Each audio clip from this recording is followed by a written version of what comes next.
সাভারে জুলাই আন্দোলনে পুলিশের সাজোয়া যান থেকে ইয়ামিনের মৃত প্রায় দেহ ফেলার দৃশ্য আজও দাগ কাটে জনমনে। আন্দোলনে ইয়ামিনের মতো আত্মত্যাগ করেছেন আরও অনেকে। এসব ঘটনায় পরবর্তীতে মামলা হলেও এখনও ধরাছোঁয়ার বাইরে বেশিরভাগ আসামি। সুষ্ঠু ও ন্যায় বিচারের দাবি জুলাই যোদ্ধাদের। সাভারে পুলিশের বাধা উপেক্ষা করে রাজপথে নামেন এমআইএসটির শিক্ষার্থী ইয়ামিন। অলিগলিতে ঢল নামে বিক্ষুব্ধ ছাত্র জনতার। আন্দোলন প্রতিহতে কঠোর অবস্থানে পুলিশ। হঠাৎ মহাসড়কে পুলিশের এপিসির উপর উঠে পড়েন ইয়ামিন। এ সময় গুলিবিদ্ধ হন তিনি। তারপরে সেই মর্মান্তিক দৃশ্য। শুরু থেকেই মামলার বিষয়ে অনীহা ইয়ামিনের বাবার।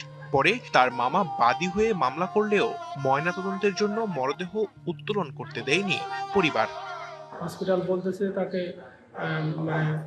শটগানের গুলিতে ইনজুর অবস্থায়, মৃত অবস্থায় তাকে পাওয়া গেছে এবং সে তাকে থেকে এপিসি থেকে ফেলে দেওয়া হচ্ছে। সেটা টোটাল কাজটাই পুলিশ করছে, পুলিশের মাধ্যমে আছে। কারা ছিল, ওই ড্রাইভার কারা ছিল, ওই গাড়িতে কারা ছিল, সব ডকুমেন্ট। এখন ডিজিটাল লাইনে যদি ডিজিটাল সব কিছু যদি অ্যাকসেপ্টেবল হয়, তাহলে আমার ছেলের জন্য পোস্টমর্টম না থাকলে সমস্যা থাকে। ইয়ামিনের মতো অনেকেই জীবন দিয়েছে জুলাই আন্দোলনে। 2 বছর পার হলেও তাদের স্বপ্ন পূরণ নিয়ে রয়েছে হতাশা, আছে মামলা বাণিজ্যের সমালোচনা।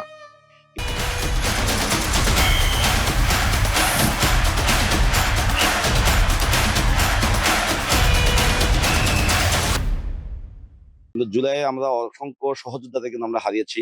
অনেকে 1400+ শহীদ হয়েছে, অনেকে এখনো আহত অবস্থায় হাসপাতালে বেডে শুয়ে আছে এবং অনেকেই কিন্তু আসলে দেখা যায় অঙ্গহানি ঘটেছে। মামলা বাণিজ্যটা জুলাইয়ের পরে গেছি এবং একই সাথে সেই পুরনো যে কালচার ছিল চাঁদাবাজি সহ বিভিন্ন ধরনের ব্যবসায়ীদের কাছ থেকে এগুলোও ছাত্র নেতারাই করেছে।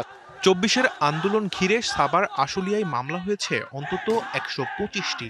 পুলিশ বলছে যথাযথ গুরুত্ব ও নিরপেক্ষভাবে তদন্ত করা হচ্ছে মামলাগুলো।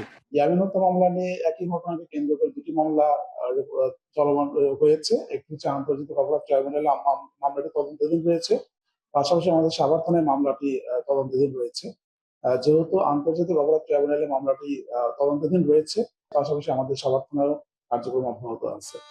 জুলাই যোদ্ধাদের প্রত্যাশা, তাদের স্বপ্ন পূরণে কাজ করবে সরকার। নিশ্চিত করা হবে ন্যায় বিচার।